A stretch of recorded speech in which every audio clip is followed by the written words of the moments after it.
Janasena party ఎప్పుడూ ప్రజల సమస్యల పరిష్కారానికే కట్టుబడి పనిచేస్తోందని గౌరవ పౌర సరఫరాల శాఖ మంత్రి నాదెండ్ల మనోహర్ స్పష్టం చేశారు. ఇతర రాజకీయ పార్టీల గురించి లేదా వ్యక్తుల గురించి వెనుక నుంచి మాట్లాడే సంస్కృతి జనసేనకు లేదన్నారు. ప్రజల నమ్మకాన్ని గెలుచుకోవడమే తమ లక్ష్యమని, అదే దిశగా పార్టీ ముందుకు సాగుతోందని తెలిపారు. అంటే ప్రొఫెసర్ నాగేశ్వరరావు గారి పైన నాకు చాలా గౌరవం ఉందండి. అంటే నేను సభాపతిగా ఉన్నప్పుడు ఆయన శాసన మండలి సభ్యులుగా ఉన్నారు, చాలా సీనియర్ ఆయన. ఎందుకు ఆ విధంగా మాట్లాడారో నాకు తెలియదు, ఎవరు మాట్లాడారో కూడా తెలియదు. అది పూర్తిగా అవాస్తవం. అది దయచేసి ఆయన ఉపసంహరించుకోవాలి. అది కరెక్ట్ కదా ఇన్ఫర్మేషన్.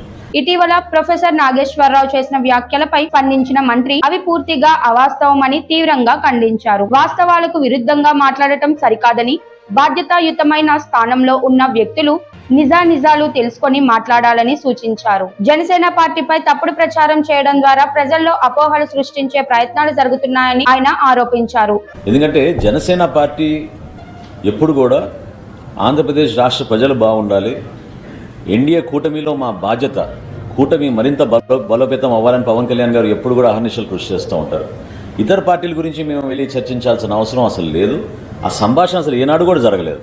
అది చాలా పొరపాటు. అది నాగేశ్వరరావు డెఫినెట్గా విత్డ్రా చేసుకోవాలని ప్రజల కోసం పనిచేసే పార్టీగా జనసేన ఎప్పుడూ పారదర్శక రాజకీయాలనే నమ్ముతోందని, వ్యక్తిగత విమర్శలు, ఆరోపణల రాజకీయాలకు తాము దూరమని నాదెండ్ల మనోహర్ పేర్కొన్నారు. వెంటనే ప్రొఫెసర్ నాగేశ్వరరావు తన వ్యాఖ్యలను ఉపసంహరించుకొని ప్రజలకు స్పష్టత ఇవ్వాలని డిమాండ్ చేశారు. ప్రస్తుతం ఈ వ్యాఖ్యలు రాజకీయ వర్గాల్లో చర్చనీయాంశంగా మారాయి.